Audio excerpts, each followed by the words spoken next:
పవిత్రాత్మ స్వరూపులకు ప్రియాత్మ బంధువులారా, శ్రీ వేదాంత పంచదశి సప్తమ ప్రకరణము తృతీయ దీప ప్రకరణం. వేదాంత పంచదశిలో ఇది సప్తమ ప్రకరణం అన్నమాట. 7వ ప్రకరణం ఏమిటి అంటే ఈ ప్రకరణం పేరు తృప్తి దీప ప్రకరణం. అది ఒక ప్రకరణం పేరు ఒక్కొక్క పేరు. అది తృప్తి అన్నటువంటిది కావాలందరికీ. విషయముల ద్వారా కలుగుతున్న తృప్తితోనే ఆనందిస్తున్నాం. విషయాతీతులైనటువంటి స్థితిని తెలుసుకున్నప్పుడే అసలు తృప్తి కలుగుతాయి. తగినవన్నీ ఆ విషయానికి ఇంద్రియానికి ఎంతవరకు సంబంధమో అంతవరకే తృప్తి. ఆ సంబంధం వీడిపోతే మళ్ళీ తృప్తి కావాలని కోరుతూనే లేక ఏమే ఆ తృప్తి వల్ల వచ్చిన కష్ట నష్టాన్ని భావించుకోవడమే. అందుచేత ఇది ఎలాంటిది అంటే విషయాతీతమైనటువంటి స్థితి. విషయ సంబంధమైనటువంటి ప్రాపంచిక శబ్దాది విషయములతో కలిగినటువంటి తృప్తి ఇది కాదు. ఈ తృప్తి ఏమిటి అంటే శబ్దాది విషయముల కంటే అతీతమైనటువంటి ఏదైతే దివ్యశక్తి స్వరూపమో అది పరమానంద ప్రాప్తి అంటారు. అర్థమైందా? ఆ తృప్తినే పరమానంద ప్రాప్తి అది అనమాట. అందుచేత అటువంటి తృప్తి దీపము అది ఈ ప్రకరణం అన్నమాట. ఇందులో మొట్టమొదటి ఆ యొక్క ప్రతిదానికి ఒక శృతిని తీసుకునే వెళ్తున్నారనమాట. ఏదో ఒక ఉపనిషత్తుని తీసుకుని ఆధారంగా పోతున్నారు. బృహదార్మిక ఉపనిషత్తు తీసుకుని ఆత్మానం చేద్విధి ద్విజానీయాత్ అయమస్మీతి పూరుషః కిమిచ్చన్ కస్య కామాయ శరీరమనుస్పంజరేతో.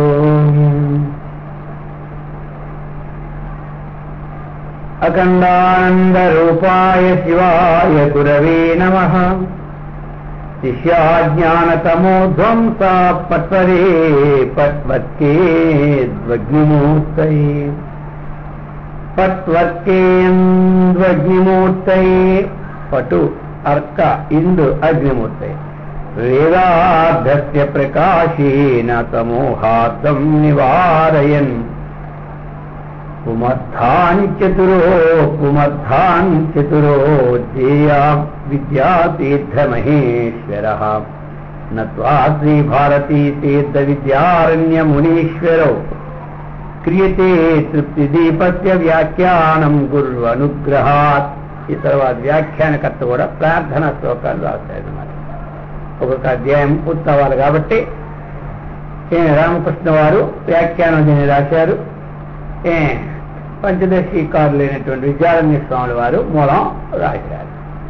అందుకని మొట్టమొదట మళ్ళీ వ్యాఖ్యానం రాసిన రామకృష్ణ గారు కూడా మొట్టమొదటి కొంచెం ఈ గురువుకి అందరికీ నమస్కారం చేసుకుని ప్రార్థించారు.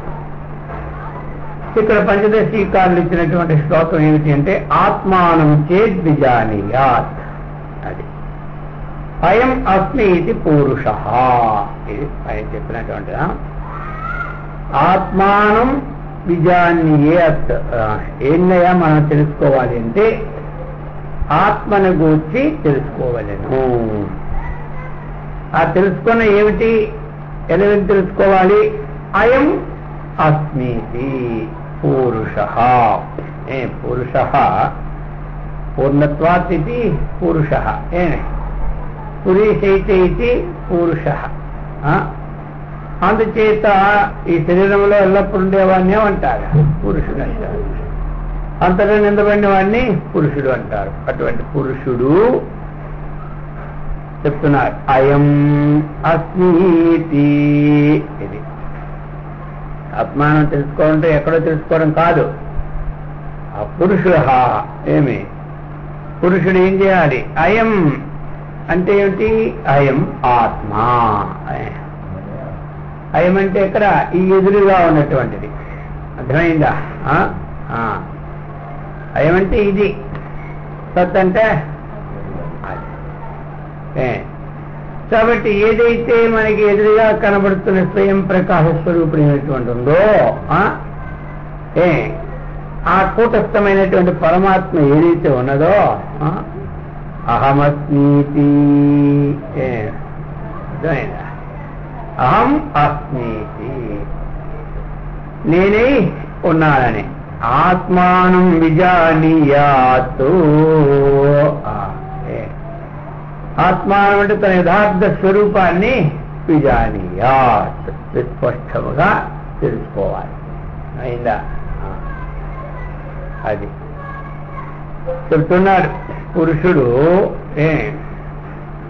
ఏ విధంగా తెలుసుకోవాలి అంటే అయం అస్మి, అది ఎవరు? ఆత్మానం. ఏదైతే ఆత్మను ఉందో దాన్ని అయమస్మి. అయమస్మి అంటే ఏంటి? నేనై ఉన్నా. అది అయమస్మి అంటే నేనై ఉన్నా. ఏమిటది అయి ఉన్నాను అన్నటువంటిది ఈ స్వయం ప్రకాశమైనటువంటి అయం ఏదైతే ఉన్నదో ఈ కూటస్థ పరబ్రహ్మము, అది నేనై ఉన్నాను అని తెలుసుకున్న తరువాత కిమిచ్చన్ కస్య కామాయ, ఇక ఇతడు కిం ఏం ఫలం కోరుకుంటాడు? తనకంటే భిన్నమైనది లోకం ఉంటే కదా కోరుకోవడానికి. తనకంటే భిన్నమైనది లోకంలో ఉంటే కోరుకోవాలి. ఇంకా తాను కోరుకోని కిమిచ్చన్, కిం ఫలమును కోరుచు, ఇంకా కామాయ ప్రీతి కొరకు ఈ శరీరాన్ని గురించి ఇంకా ఏం చేస్తాడు? ఏం తప్పిస్తాడు? తెలియలేదు కాబట్టి తప్పించాడు ఇంతకు ముందు. ఇప్పుడు ఏం తెలుసుకున్నాడు? ఏదైతే పిప్పిని కాదు బ్రహ్మపరింత వ్యాపకమైందో ఇదంతా నేను అనుకున్న తర్వాత ఇంకేమిటి? తనకు కాదనుకున్నప్పుడే ఇంకా ఆ వస్తువు కూడా నేను తెచ్చుకోవాలని కోరుతాడు. కొట్లో ఉన్నాయి కాబట్టి తెచ్చుకొని అనిపిస్తుంది. అన్ని ఇంట్లో ఉంటే ఇంకా తెచ్చుకోండి. కొట్లో ఉన్నాయి కాబట్టి మరి ఇంట్లో తెచ్చి పెట్టుకోనుకోండి. ఆ కొట్లు మరి పట్టుపోతుందేమో మనకు కావాల్సినప్పుడే. అన్ని ఇంట్లోనే మరి కొట్టు ఉంటే ఇంకడికి ఏం కావాలి? వాళ్ళు వాడితే మళ్ళీ నా పైసలు నష్టం, ఇంట్లో ఉన్నాడు వాడేవాడు. అర్థమైందా? ఏమందా? మరి ఇంట్లో ఉన్నాడు వాడినే వాడు, కొట్టులేని సామాన్లు వాడతాడా?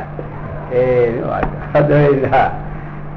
వాడేంటే అలాగైపోతే కొండలు డబ్బులు నష్టం చూస్తుంటుంటారు. ఆ విధంగా అతనే ఆప్తకాముడు అంటారు. అర్థమైందా? తెలుసుకున్నారు. దీనికంటే భిన్నమైనది లేదు కాబట్టి అది ఆప్తకాముడు అయిపోయాడు. అర్థమైంది? అది ఇంకా అది ప్రాప్తం.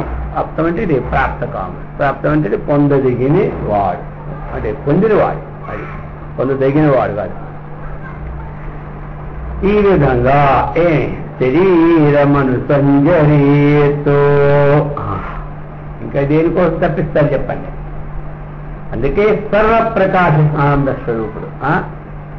అటువంటి కూటస్థ చైతన్య స్వరూపం నేనే అయితే ఎప్పుడైతే అర్థంగా తెలుసుకున్నాడో అతడు ఇంకొక అధికమైనటువంటి ఇంకొక లాభాన్ని గుర్చెప్పుడు కూడా ఏమి ఇక ఏ భోక్త యొక్క సంతోషము కొరకు సర్వదా మనం తప్పిస్తూ ఉన్నామో, ఇంకా ఏది అనుభవించాలని సర్వ తప్పిస్తున్నామో అది తనే అయిపోయిన తర్వాత ఇక తప్పించే పని ఏమి లేదు. అందుచేత ఈ మాయాకల్పితమైనటువంటి భోగ్యవర్తముతో కూడినది ఇదంతా ఏమిటి? ఒకటి భోక్త, ఒకటి భోగ్యం. ఒకటి భోగ్యం. భోగ్యం అంటే ఏమిటి? దృశ్యం. భోక్త అంటే ద్రష్ట. అర్థమైందా? అనుభవించేవాడా. కాబట్టి దృగ్దృశ్య రెండు భోగ్యము భోగం. భోగ్యము భోగం. భోగ్యం అనేది ఏది? అనుభవించదనేది అయినటువంటి వస్తువుని భోగ్యం అంట. భోగించడం యోగ్యం భోగ్యం. భోగించడానికి ఏది అనుభవించలేని వస్తువు యోగ్యమైందో అది భోగ్యమైంది. అనుభవించేవాడు భోక్త. అది అందుచేత ఈ రెండు కలిసి ఏమిటిదే? ద్వైత ప్రపంచం. ఇది ఎందుకు పోయిందే? అది అందుచేత ఇది యథార్థంగా ఎంతవరకు స్ఫురింపలేదో అంతవరకు మనం తప్పిస్తూనే ఉండాలి. అందుచేత ఇక తనకంటే భిన్నం ఇది లేదు, తన స్వరూపమై ఉన్నానని ఎప్పుడైనా తప్పించడానికి ఎక్కడికి పోతుందని భయం లేదు. ఏదైనా మన లేట్ అయితే పోతుందని ఉంది, ఎక్కడ ఉందా? ఎప్పుడు ఇదే ముందెళ్తే అంతగా ఉందా? ముందు వెళ్ళడానికి పని లేదు, లేట్ అయినా మనకి ఇప్పుడు పర్వాలేదు, ప్రయత్నం విషయమో అది. అందుచేత ఈ విధంగా అంటే తత్వాన్ని తెలుసుకున్నవారు ఇంకొక దాన్ని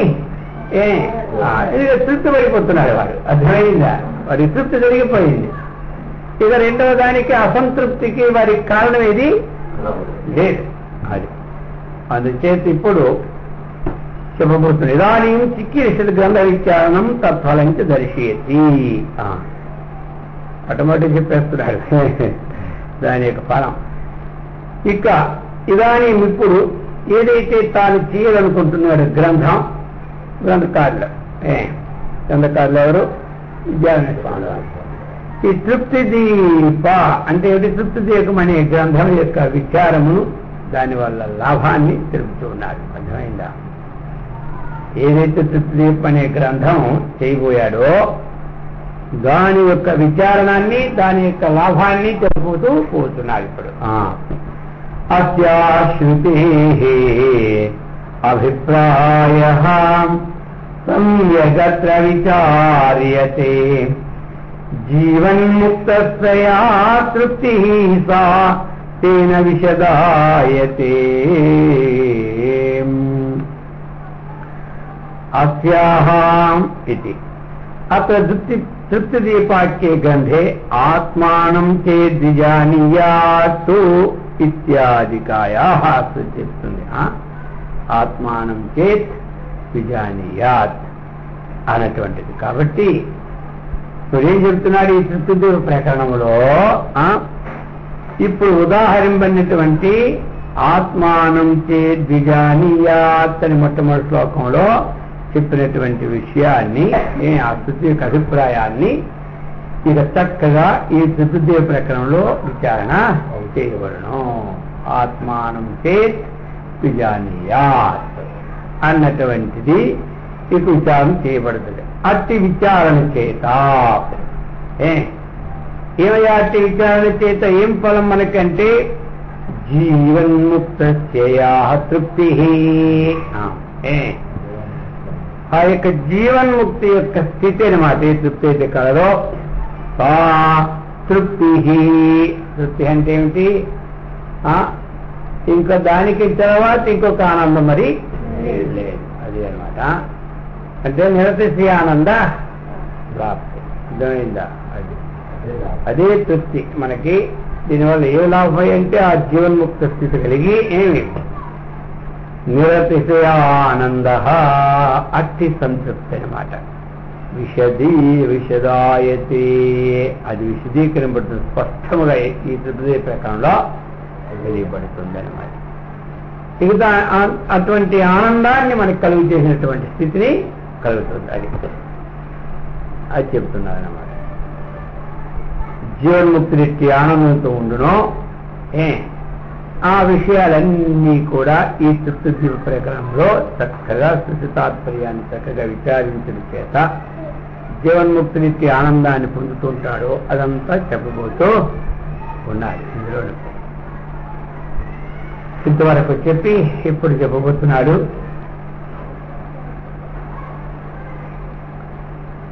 మాయాభాసేన జీవేశౌ కరోతీతి శ్రుతత్వతః కల్పితౌ ఇవ జీవేశౌ తాభ్యాం సర్వం ప్రకల్పితం. మాయాభావేన జీవేశౌ కరోతీతి శ్రుతత్వతః కల్పితావేవ జీవేశౌ తాభ్యాం సర్వం ప్రకల్పితం. ఎందుకంటే ఇప్పుడు చెప్పబోయేది ఎందుకంటే ఇంతకుముందు ఏం చెప్పారు మనకి? శృతి యందు పురుష అని పదము, దానికి అర్థం చెప్పదలిచారు. అది ఉపోద్ఘాతంగా ప్రతిపాదింప తలిచారు. అది దాన్ని ఇప్పుడు కాబట్టి ఆ అంశమునందు బుద్ధి ఉంచుకుని పురుష అన్నటువంటిది అందరికి ఉపయోగమైనటువంటి ఒక అంశాన్ని స్పష్టంగా ఇంకొక అంశంతో ప్రారంభించేస్తూ ఉన్నారు అని ఉద్ఘాతం చెప్పి ఇప్పుడు మాయాభావేన జీవేశ్వరుడు శ్లోకం ద్వారా చెప్పబోతున్నారు. ఎందుకు అంటే ఇక్కడ జీవుడు ఇంకెవరో ఈశ్వరుడు, వీళ్ళిద్దరు ఉన్నారు. జీవుడు ఒకడు, వీళ్ళిద్దరూ ఏమిటయా అంటే చెప్తూ ఉంటారు. మాయాభాసైన జీవేశౌ కరోతి. మాయ ఏమి తనకు ఆభాసము చేత జీవుడిని చేస్తుంది, ఈశ్వరుని చేస్తుంది. ఇద్దరికి జీవేశ్వరుని చేసేది. అది చెప్తున్నారనమాట. శృతత్వత ఎక్కడంటే శృతి ఎందుకు చెప్పబడినటువంటి వాక్యం. శృతత్వత అంటే శృతి ఎందు చెప్పబడినటువంటి వాక్యం. జీవేశౌ ఆ వారిద్దరి చేత కూడా సర్వం ఈ సమస్తమైన ద్వైత ప్రపంచము ప్రకల్పితం ప్రచురముగా కల్పించబడినది. ఇట్లా మాయ అంటే ఏంటి? ప్రకృతి. అది ఏం చేసింది? జీవుణ్ణి ఈశ్వరుణ్ణి ఆభాసులుగా చేస్తున్నది. ఆభాసులుగా చేస్తుంది. వీరిద్దరినీ ఆభాసులుగా చేస్తుంది ఏమిటంటే మాయ అని శృతి అని చెప్పబడి ఉన్నట్టు వలన ఇక వారిద్దరి చేత ఏమిటైంది? ఈ ద్వైత ప్రపంచం అంతా విశేషంగా ప్రచురింపబడి చేసింది. అయిందా? వారిద్దరిని ఆభాసులుగా చేసింది. ఇద్దరు ఆభాసే కదా. దాని ఎందుకు ప్రతిపాదించినటువంటి వారు ఈశ్వరుడు, మాయలే. అవిద్యందు ఆభాస శివుడు. ఇప్పుడు ఏం చేసింది? ఈ మాయ ఇద్దరిని ఆభాసులుగా చేసింది. చేసి ఇప్పుడు ఈ ద్వైత ప్రపంచం అంతా చక్కగా బాగా తీర్చిదిద్దింది అన్నమాట. అందుచేత చెప్తున్నారు మాయాభాసేతి. అత్ర మాయాశబ్దేన చిదానందమయ బ్రహ్మ ప్రతిబింబ సమన్విత. ఇక్కడ మాయ యొక్క ఆభాసం ఏంటంటే చిదానందమయ బ్రహ్మ ప్రతిబింబ సమన్విత. ఆ చిదానందమైన పరమాత్మ ఆయన యొక్క ప్రతిబింబముతో కూడుకున్నటువంటిది అన్నమాట ఇది మాయ. మాయ అనేది ఏమిటంటే మాయా శబ్దం చేసి ఏం గ్రహించాలి మనం అంటే ఆ చిదానందమయ పరమాత్మ యొక్క ప్రతిబింబముతో కూడుకున్నటువంటిది. ఏమిటది? సత్వరజస్తమో గుణాత్మిక. అదేంటి అంటే సత్వము, రజస్సు, తమస్సు మూడు గుణములతో కూడుకున్నటువంటి. ఇక చెప్తున్నాడు జగదుపాదాన భూత. ఇంకెలాంటిది? జగత్తుకి ఉపాదాన భూతమైనటువంటిది ఇది. జగత్తుకి ఉపాదాన భూతం. ప్రకృతి రుచ్యతే. దీన్ని ఏమంటారయ్యా? ప్రకృతి. మాయాశబ్దేన ప్రకృతి అని చెప్పబడుతున్నది అన్నాడు. ఏమిటా అంటే చిదానందమయ బ్రహ్మ ప్రతిబింబ సమన్విత. ఆ చిదానందమైన పరబ్రహ్మతత్వము ప్రతిబింబించినటువంటిది ఏదైతే ఉన్నదో ఆ సత్వరజస్తము గుణాత్మతో కూడి దాని ఎందుకంటే ప్రతిబింబించినటువంటిది మాయేందో. అందుకు ఏమి అటువంటిది జగత్తుపాదాన భూత. అది జగత్తుకి ఉపాదానము అదే అనమాట ప్రకృతి. అయితే సాచా ఆ మాయ సత్వగుణస్య శుద్ధి అవిశుద్ధిభ్యాం. అదేమిటంటే సత్వగుణ శుద్ధి అవిశుద్ధి ద్విధ. అంటే ఏమిటి? శుద్ధ సత్వం ఒకటి, మలిన సత్వం.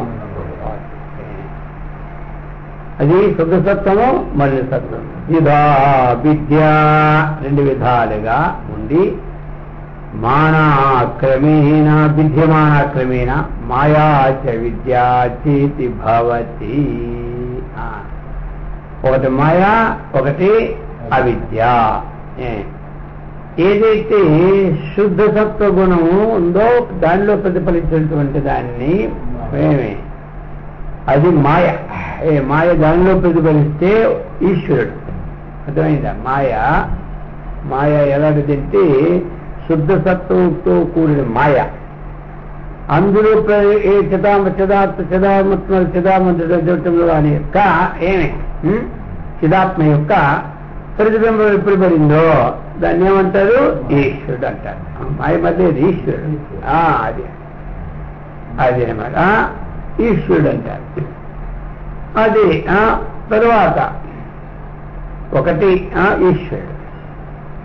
ఇక మలిన సత్వ ప్రధాన అవిద్య. శుద్ధ సత్వ ప్రధానం మాయ ఎందుకు ప్రతిఫలించిన వాడు ఈశ్వరుడు, మలిన సత్వ ప్రధానం ఎందు జీవుడు. అయితే శుద్ధ సత్వ ప్రధాన మాయ అయింది, మలిన సత్వ ప్రధాన అవిద్య అయింది. శుద్ధ సత్వ ప్రధానం ఏమైంది? మాయ అయింది. ప్రకృతి అన్నటువంటిది ఆ ప్రకృతి శుద్ధ సత్వంతో కూడుకున్నప్పుడు మాయ, మలిన సత్వంతో కూడుకున్నప్పుడు మేమే అవిద్య. అందుచేత అది చెప్పబోతున్నాడు భాష్యకారుడు. శుద్ధ సత్వ మలిన సత్వ ద్విధ అని చెప్పి తత్తయోహో మాయా విద్యయోహో ప్రతిబింబితం. ఆ రెండింటిలో మాయ యందు అవిద్య యందు ఏది ప్రతిఫలిస్తుందో బ్రహ్మ చైతన్యమేవ ఈశ్వర జీవశ్చేత్యుచ్యతే. అందులో ఆ చైతన్యంలో మాయందు ప్రతిఫలించిన వాడు ఈశ్వరుడు, అవిద్యను ప్రతిఫలించిన వాడు జీవుడు అని తేల్చాడు. అర్థమైందా? అది తదిదం తత్వవికాఖ్యే గ్రంథే శ్రీమద్విద్యారణ్య గురుభిః నిరూపితం. అదే విషయాన్ని తత్వవివేకం అనేటువంటి గ్రంథాన్ని రాస్తున్నట్టుంది ఈ రచన. అది రామకృష్ణ వాళ్ళు రాస్తున్నారు. మేమే తత్వవివేకాఖ్యే గ్రంథే శ్రీమద్విద్యారణ్య గురుభిః నిరూపితం చిదానందమయ బ్రహ్మ ప్రతిబింబ సమన్వితాం తమోరజసత్వగుణ ప్రకృతి ద్వివిధా అని ఈ విధంగా ఆయన ఇంకో గ్రంథంలో కూడా రాసి పెట్టారని చెబుతున్నాడు. చిదానందమయ బ్రహ్మ ప్రతిబింబ సమన్విత అది అనమాట. చిదానందమైన బ్రహ్మ ప్రతిబింబంతో కూడి సత్వరజస్తమో గుణాలతో ప్రకృతి రెండు విధాలుగా ఉన్నది అని అందరూ కూడా సప్తశుద్ధి అవిశుద్ధిభ్యాం మాయా విద్యేతే మతే మాయాబింబో వశీకృత్య తాం సా సర్వజ్ఞ ఈశ్వర అని అందులో కూడా ఉంది. ఈ రెండు ఇప్పుడు చెప్పింది. అవిద్యావశిగస్తు అన్యః తద్వైచిత్యాదనేకదా సా కారణ శరీరం స్యాత్ ప్రాజ్ఞః తత్రాభిమానావితీయమేవ అర్థం మనసు నిదాయ జీవేశాభాష్యం కరోతి మాయా చ విద్య. అది అందులోనే ఇంకా చెప్తున్నాడు. అవిద్యావశిగస్తు అన్యః ఏది ద్వైచిత్యాత్ అనేకదా. ఈ ప్రకారంగా అనేకమైన విధాలుగా ఉంటుంది. అక్కడ ఈ రెండు మనకి ఇప్పుడు కావాల్సింది ఏమొచ్చినట్టు ఇంతవరకు ఒకటి మాయ, రెండవది అవిద్య. అందులో ఒకటి శుద్ధ సత్వం, రెండవది సత్వం. శుద్ధ సత్వ ప్రధానంగా ఉన్నప్పుడు మాయ అన్నారు, మలిన సత్వ ప్రధానంగా ఉంటే అవిద్య అన్నారు. దేన్ని? జీవుడు ఇక్కడ ఏం కాదు, ప్రకృతిని. అదే ప్రకృతిని కదా. ఇప్పుడు ప్రకృతి అన్నటువంటిది శుద్ధ సత్వంతో కూడితే మాయ, మలిన సత్వంతో కూడితే అవిద్య. అది ప్రకృతి రెండు విధాలు చెప్పుకొచ్చారు కదా, శుద్ధి అవిశుద్ధి. ప్రకృతి రెండు విధాలు. ఒకటి శుద్ధి, రెండవది అవిశుద్ధి. ఒకటి శుద్ధి అంటే ఏమిటి? శుద్ధ సత్వ ప్రధానం ప్రకృతి. మలిన సత్వ ప్రధానము అయినటువంటిది రెండు. మలిన సత్వ ప్రధానం అవిద్య, శుద్ధ సత్వ ప్రధానం మాయ. అటువంటి శుద్ధ సత్వ ప్రధానముతో కూడినటువంటి దాని మీద ఏదైతే ఆ చిదాత్మ యొక్క ప్రతిబింబం పడితే అప్పుడు అతడు ఈశ్వరుడు. ప్రకృతి రెండు విధాల్లో శుద్ధ సత్వంతో ఏది సమన్వితమైనటువంటి మాయ అంటే ప్రకృతి, ఆ శుద్ధ సత్వంతో ఉన్నటువంటి ప్రకృతి అది మాయ, ఇంకేమీ లేదు. మాయ అంటేనే ప్రకృతి, ప్రకృతి అంటేనే మాయ.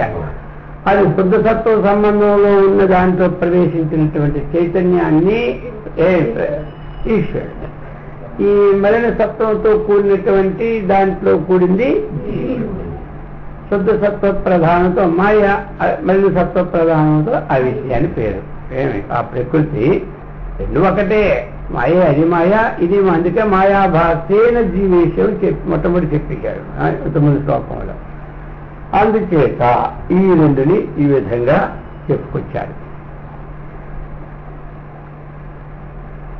చెప్పి అంటే ఏమిటొచ్చిన సారం చివరికి త్రిగుణాత్మకమైన ప్రకృతి జీవేశ్వరునిద్దరిని చిదాభాసుడుగా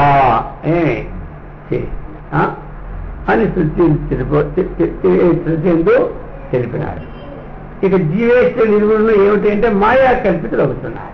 శివుడు ఈశ్వరుడు మాయ చేత కలిపిన వాడు అయ్యాడు. అట్టి జీవేశ్వరుల చేత ఈ జగత్తంతా కల్పింపబడింది. అర్థమైందా? ఇది ఇప్పుడు జీవేశ్వరుల చేత ఈ జగత్తంతా కల్పించబడింది. అయితే అట్లు కల్పింపడిన జగత్తు జీవేశ్వరుల చేత కల్పించింది అన్నావు కదయ్యా.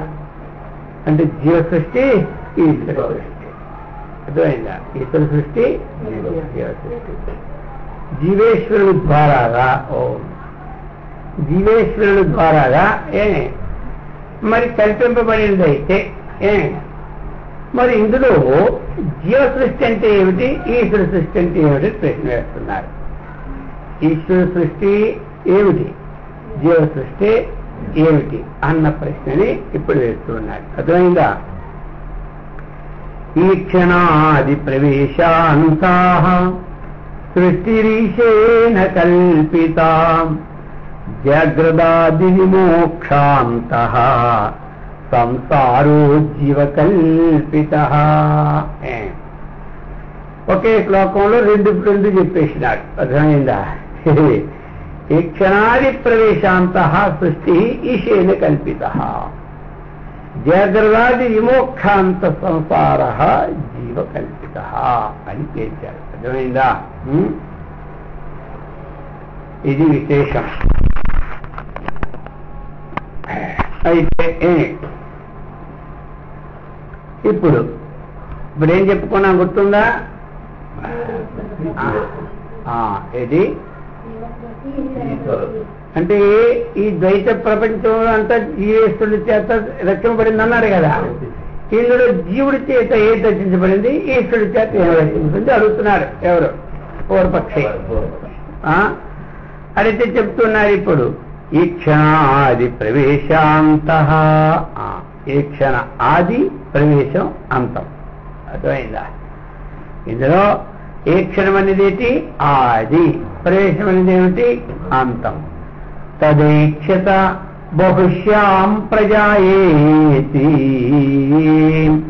శ్రుతం ఈ క్షణం ఆది యస్యాః ఈక్షణాది. ఆ ఈక్షణము అంటే తదైక్షత, తత్తు ఐక్షత. అది సంకల్పించుకుంది. ఏమని? బహుశ్యాం ప్రజాయ, బహుశ్యాం ప్రజాయ ఇది ప్రజాయ. అది నేను ఒక్కరినే అనేకము అడుగునుగాక అని మొట్టమొదట అనుకున్నారు. శ్రుతం ఈ క్షణం ఆది. ఇది ఎవరికైతే ఈ మొట్టమొదట ఈ ఆది ఫస్ట్ లో ఉందో అందుకే అతడు ఈ క్షణాది అన్నాడు. అది ఆది మొట్టమొదట అనమాట. అది ఇక్కడి నుంచి అనేన జీవేన ఆత్మన అనుప్రవిశ్య అది అనమాట. శృతే ప్రవేశాంతః అనేన అనేన జీవేన ఆత్మన అనుప్రవిశ్య తత్సృష్ట్వా తదేవానుప్రావిశతు అంటారు ఉపనిషత్తు. తత్సృష్ట్వా సృష్టి అంటే ఇది ప్రపంచం సృష్టించి తదేవా అతడే ఇందులో ప్రవేశించాడు. ప్రవేశించడం అంటే ప్రవేశం ప్రత్యేకంగా లేదు, చెప్పడానికి ప్రవేశించాడు. ప్రవేశ ఇవ ప్రవేశ అన్నాడు భాష్యకారుడు. ఏమి శ్లోకంలో తత్సృష్ట్వా తదేవాను ప్రావిశతను శృతి వేదం. కానీ ఇక ప్రవేశించాడు అంటే ఏమి, అది వేరు ఇది వేరు అవుతుంది. ఇంట్లో ప్రవేశించాడంటే ఇల్లు వేరు తను వేరు. వేరు గృహప్రవేశం అయ్యా అంటారు. గృహమే గృహం ప్రవేశం చేసుకోదు. గృహం కొంత భిన్నమైన వ్యక్తి ఇందులో ప్రవేశం చేస్తాడు. ఇప్పుడు పరమాత్మ కంటే భిన్నమైనది ఇంకొక వస్తువు లేకపోతే మళ్ళీ ఆయనకంటే భిన్నమైనది ఉంటే కదా ఆయన ప్రవేశించడానికి. మరి ఇప్పుడు ఆయనకంటే భిన్నమైన ప్రవేశించారంటే వెంటనే ద్వైతం వచ్చి కూర్చుంటుంది ఇక్కడ. ఇక మాకు వచ్చిందంటారు. అందుకనే భాష్యకారులు చాలా ఎదుగుతాడంతో అవకాశం ఇవ్వకుండా ప్రవేశ ఇవ అన్నాడు. అర్థమైందా? ప్రవేశించిన వాణి వలే అంతే. అది ప్రవేశించిన వాణి వలే అన్నాడు. అర్థమైందా? అది ఇందులో మాత్రం ఏం చెప్పాడు? చిరునవ్వు నవ్వినట్లు అంటే ప్రహసన్న ఇవ. భగవద్గీతలో ప్రహసన్న ఇవ నవ్వినాడా? నవ్వినాడంటే మళ్ళీ దేశపెట్టి కూర్చోడు. అర్థమైందా? అందుకని నవ్విన వాణి వలే ఆ నవ్వినాడు అంటాడు. అది అక్కడ అందుకని చెబుతున్నాడు. ఇది అంతం ఎంతవరకంటే ఈ యొక్క సృష్టి ప్రారంభంలో ఆత్మన ఆకాశ సంభూత అన్నాడు. ఆకాశాత్ వాయు, వాయురగ్ని, అగ్నిరాప, అద్భ్య పృథివీ, పృథివ్యాం ఓషధీభ్యో అన్నం. ఇదంతా ఏంటయా అంటే ఈశ్వర సృష్టి. అర్థమైందా? ఈశ్వర సృష్టి.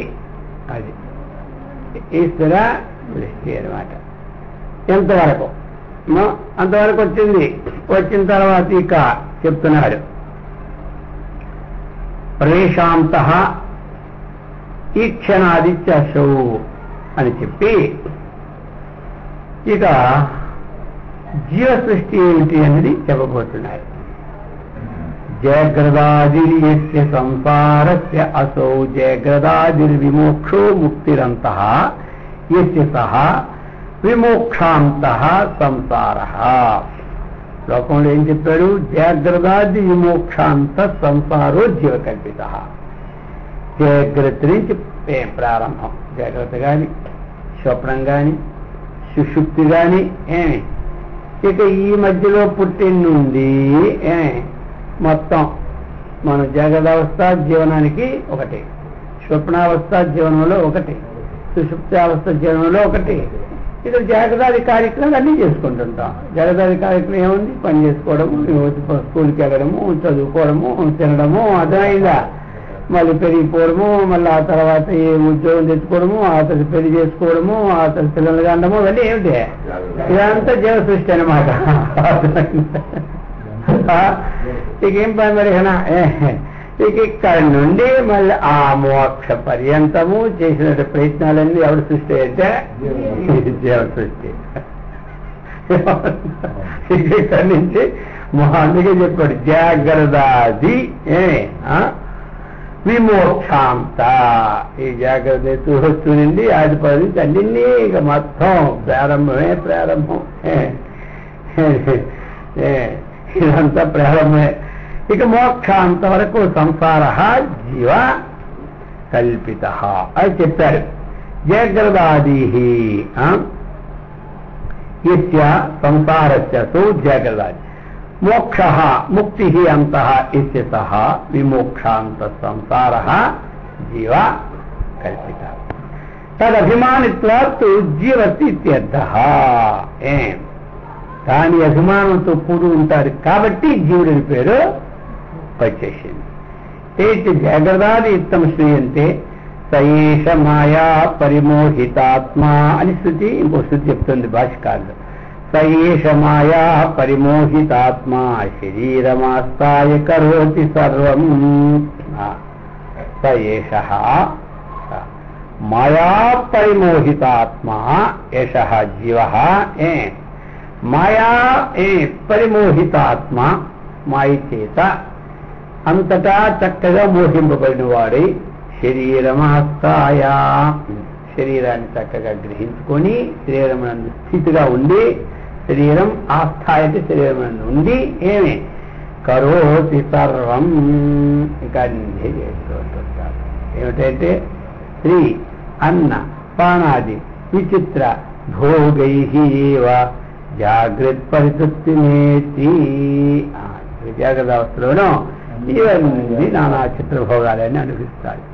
స్వప్నేపి జీవ, స్వప్నంలో సుఖ దుఃఖ భోక్త స్వమాయయా కల్పిత విశ్వలోకే. అర్థమైందా? జాగ్రత్తలో ఉన్న వస్తువులు అనుభవిస్తూ ఉంటుంటాడు జీవుడు. స్వప్నంలో తన మాయ చేత తానే వాసనలు ఏమున్నాయో దాని చేత కల్పింపబడి అనుభవిస్తూ ఉంటుంటాడు. ఈయన జాగ్రత్తలోనూ స్వప్నంలోనూ. అలాగనే సుషుప్తి కాళీ సకలే విలీనే తమో విభూత సుఖరూపమేతి. సుషుప్తి కాలంలో గాఢమైన నిద్ర పెట్టిన తర్వాత ఈ యొక్క ఇంద్రియాలన్నీ విలీనమైపోయినప్పుడు అక్కడ అజ్ఞాన రూపంతో ఉండి ఉన్నటువంటి సుఖాన్ని కూడా జీవుడు అనుభవిస్తూ ఉన్నాడు. అనిపించింది అంతకన్నా పోయింది కదా, ఏమని అనిపించిందంటే జీవుడే ఇక్కడ. అది ఆ విధంగా చెబుతున్నాడు. అయితే అలాగా సుషుప్తిలో ఉండిపోతాడా? ఉండిపోతాడు. వండిస్తుంది ఏంటి? అందుకు చెప్తుంది పునశ్చ జన్మాంతర కర్మయోగాత్. మరలా జన్మాంతర కర్మయోగాలు, పూర్వజన్మలో చేసుకున్నటువంటి కర్మ ఈ రోజు ఎంతసేపు నిద్రపోవాలి అంతసేపే పట్టిస్తారు. 8 గంటలు పడుకుందామంటే కుదరదు. అది మన ప్రారంభంలో ఈరోజు 3 గంటల నిద్ర ఉంటే అంతే, ఆ 3 గంటల నిద్రే. 8 గంటలు పడుకొని దొరలేదు కానీ నీకు నిద్ర అంటే రాదు, ఆ సుఖం మళ్ళీ రాదు. అర్థమైందా? ఏదో ఒకటి బెడ్ రెస్ట్ అంటారు కదా, ఏం చేస్తుంది, ఏదో రెస్తుంది ఉండడం అంటే అది చెప్తున్నాడే. అందుచేత ఈ ప్రకారముగా పునశ్చ మరలా ఆ సుషుప్తి నుండి జన్మాంతర కర్మయోగాత్, పూర్వజన్మలో చేసే పుణ్యం యొక్క ఫలం వలను సజీవ జీవా స్వపితి ప్రబుద్ధ, ఆ జీవుడే మళ్ళీ స్వపితి నుండి ప్రబుద్ధ అంటే ఎక్కడికి? జాగ్రత్త అవస్థకి వస్తుంది. అర్థమైందా? అయినా మళ్ళీ పురత్రయీ కీడతి. ఈ విధంగా జాగ్రత్త నందు, స్వప్నమునందు, సుషుప్తినందు ఇది చెప్తున్నాడు. అన్య శృతికి ఉదాహరణ ఇచ్చారు ఈ భాష్యకారుడు. క్రీడతి, ఇందులోనే ఇంకలాగా తిరుగుతూ ఆడుకుంటుంటారు. యహ చ జీవ తస్తు జాతం సకలం విచిత్రం. ఆయనంతా చిత్ర విచిత్రాలతో కూడుకుంటే జాగ్రత్త స్వప్న సుషుప్త్యాది ప్రపంచం యత్ ప్రకాశతే.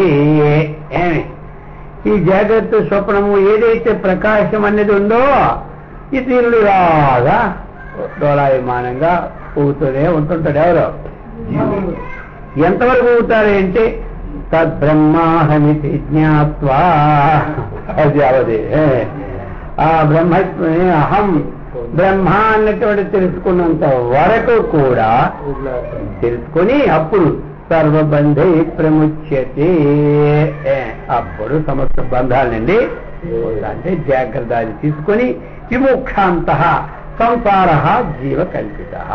జీవ సృష్టి ఏమిటయా అంటే ఇది, ఈశ్వర సృష్టి ఏమిటి అంటే అది.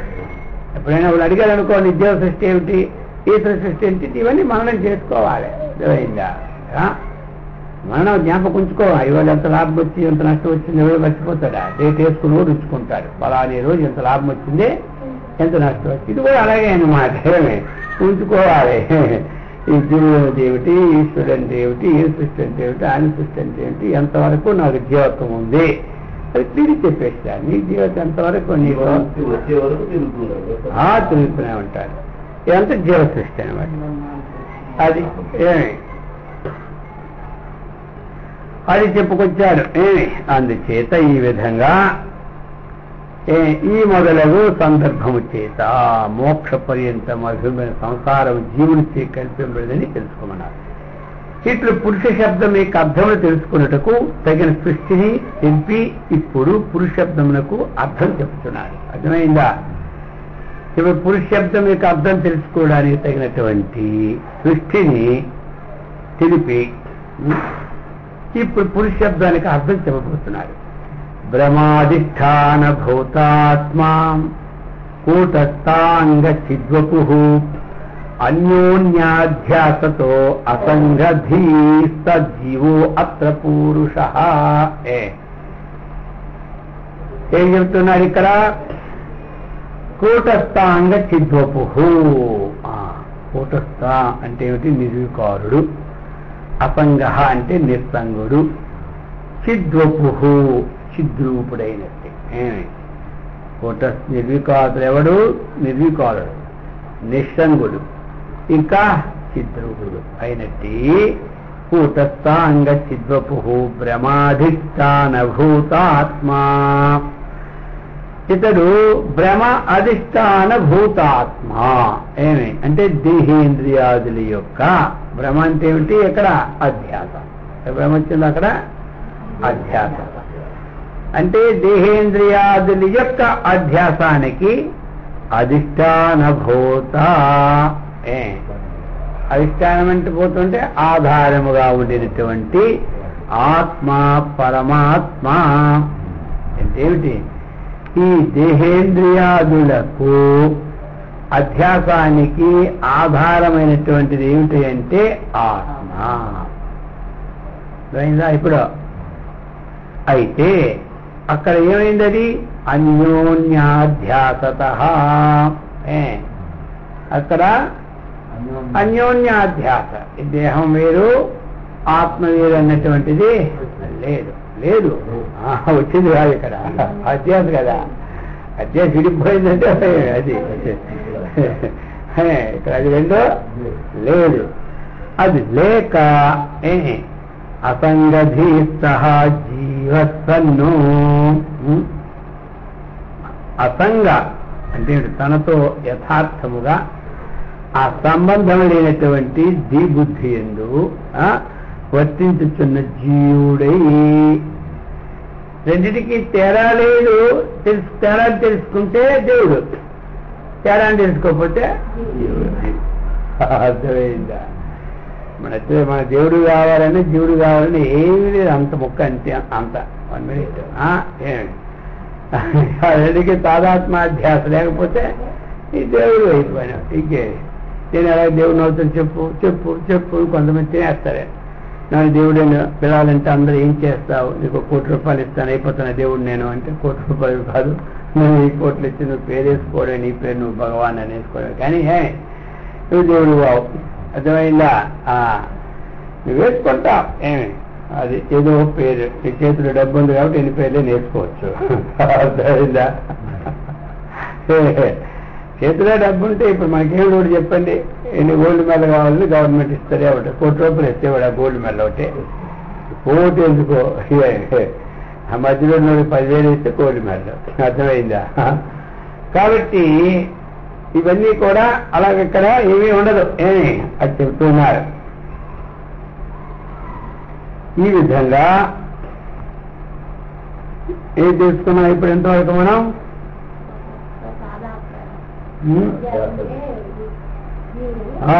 ఆ జీవుడు జీవుడికి తనకి భేదము అంటే ఇంతకుముందు చెప్పుకునేది అహంకారం. అహంకారానికి చిదాత్మకి పూర్వాధ్యాయం అదే కదా. తదాత్మాధ్యాస ఉన్నది అంటే ఏమైపోయింది?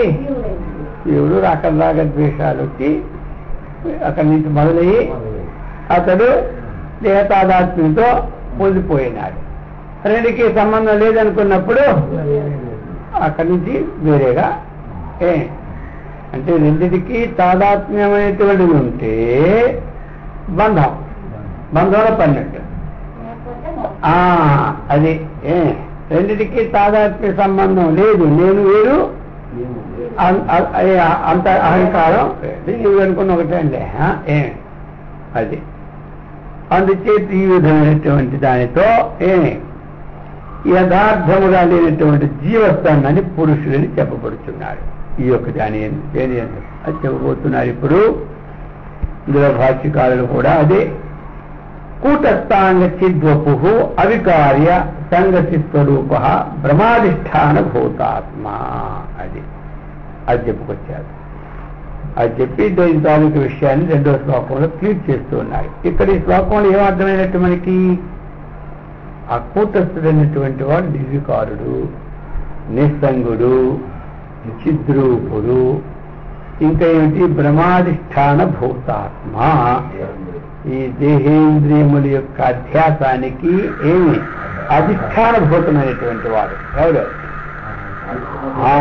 అది అందుచేత ఎందుకంటే అధిష్టానం భూతం లేకుండా ఏది కాదు. భ్రమ కలగడానికి కానీ ఏదైనా ఆధార వస్తువు ఉందా లోకంలో? నాకు అది మొదటి సర్పం అనుకున్నాను, దగ్గరికి వెళ్ళి చూస్తే తాడైంది అనడానికి ఆ సర్పమనే బుద్ధి కలగడానికి ఒక అధిష్టానం ఉండాలి. లోకంలో అధిష్టానం లేకుండా భ్రమ ఎక్కడ కలగదు. ఏది లేకుండా ఎక్కడ కొడుతుంది భ్రమ? ఏదో ఒకటి ఉండాలి. లోకంలో ఏదో ఒకటి ఉండాలి. ఒక త్రాడో ఒక ఏదో ఒకటి తెలిసిందా? ఏది లేకుండా మనకి కలగదు. అలాగనే ఇక్కడ కూడా తాదాత్మాధ్యాసకి ఆ పరమాత్మే అధిష్టానం. ఆ అధిష్టానమునందు అధ్యాస ఏమిటి అంటే ఈ జగత్తు, ఈ దేహేంద్రియ సంఘాతమైనటువంటి శరీరము. అంతే మరి ఈ అధిష్టానం లోపట మరి దీని ఏదో ఆరోపింపబడినట్టు ఈ దేహేంద్రియాది సంఘాతం ఆరోపడిపోయిన దీనితో తాదాత్మ్యం ఇచ్చింది నేను అనుకుంటుంటే బంధమైంది అర్థమైందా? అది చెప్పబోతుంది ఇవన్నీ ముందుకి. అందుచేత చెప్తున్నాడు ఈ విధంగా నన్ను అక్కడ పురుష శబ్దేన కేవల చిదాభాస రూపో జీవయో ఉచ్యత కిం అనేన కూటస్థ చైతన్యేన అధిష్టానభూతాన్ని ఇత్యాశంక్య. సందేహం వచ్చింది ఆయనకి. ఇందులో పురుష శబ్దం చేత చిదాభాసుడు జీవుడే తెలపబడాను. పురుష శబ్దం చేత ఏమన్నాడు? చిదాభాసుడకు జీవుడే అని తెలపబడాను అనక అలాగనకుంటా అయ్యా పురుష శబ్దము చేత నువ్వు చిదాభాసుడకు జీవుడని తెలపకుంటా అధిష్టానభూతమైన కూటస్థమని ఎందుకు తెలిపినా? పురుష శబ్దం చేత చిదాభాసు జీవుడని చెప్పాలి కదా. నువ్వేం చెప్పినా పురుష శబ్దం చేత ఇక్కడ అధిష్టానభూతమైన చైతన్యమైనటువంటి చెప్పినావు కదా. అధిష్టానభూతుడు కూటస్థ చైతన్యాన్ని ఎందుకు చెప్పావు అని అడుగుతున్నాడు. అందుకంటున్నాడు సాధిష్టానో విమోక్షాదో జీవోధిక్రియతే నతు కేవల నిరధిష్టాన విభ్రాంతే క్వా అతి అసిద్ధితే. లోకంలో అర్థమైంది కదా, నీకు ఎక్కడైనా సరే అధిష్టానం అనేది లేకుండా ఆరోపితమైన వస్తువు ఉండదు. నీకు అధిష్టానం లేకుండా ఆరోపణ ఎక్కడ జరగదు. నీకు ఇక్కడ ఆయన చెప్పడానికి ఇదే చెప్పాలా? నీకు ఏది అధిష్టానంలో కానికో దాని ఏంటి నీకు ఆరోపితమైంది కాబట్టి ఇక్కడ నీకు జీవుడని అధిష్టానం లేదు. అధిష్టానం అనేది ఆత్మనే కూటస్థాన్ని చెప్పాలి. అది చెప్తున్నాడు. అధిష్టానమైనటువంటి కూటస్థునితో కూడినటువంటి జీవుడు అంటే చిదాభాసుడు ఏం చెప్పాడు?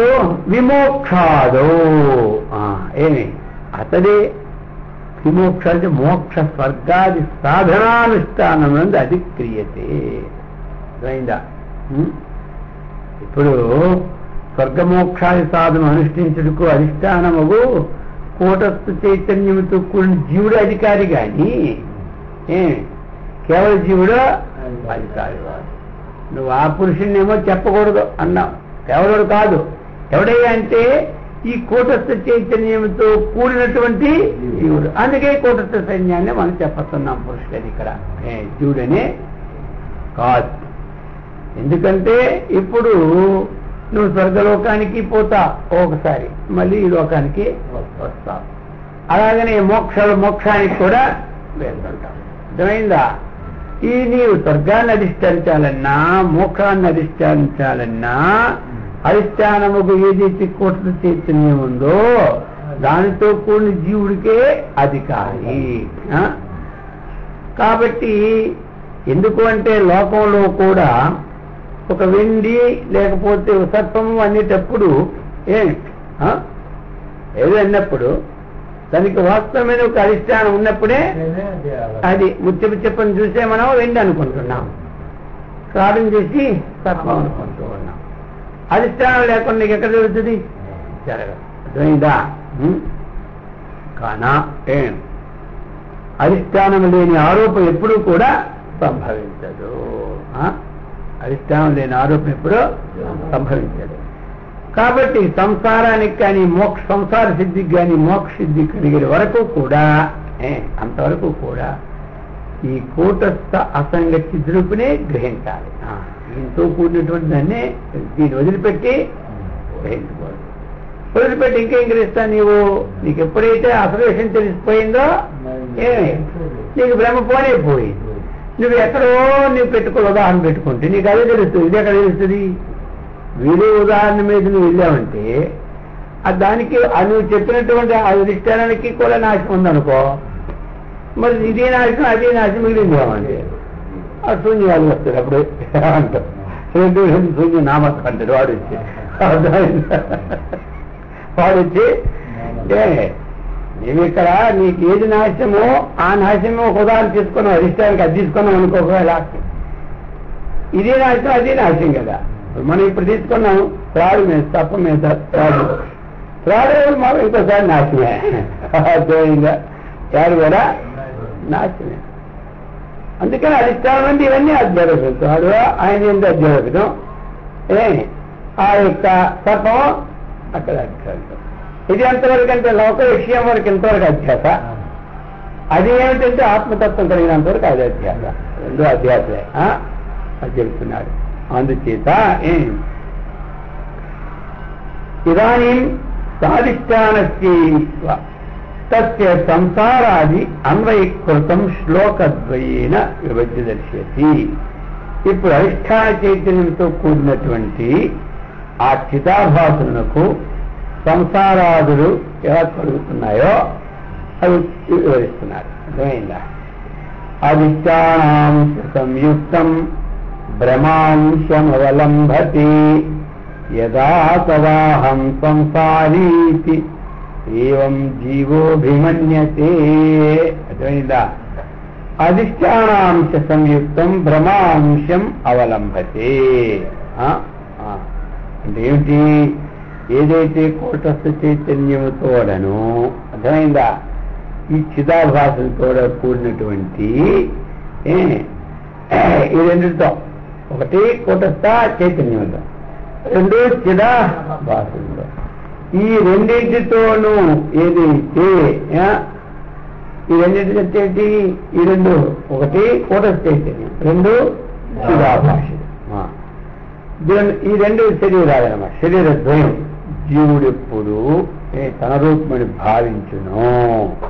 అర్థమైంది కదా? ఈ రెండు ఏమనుకుంటాడు జీవుడు?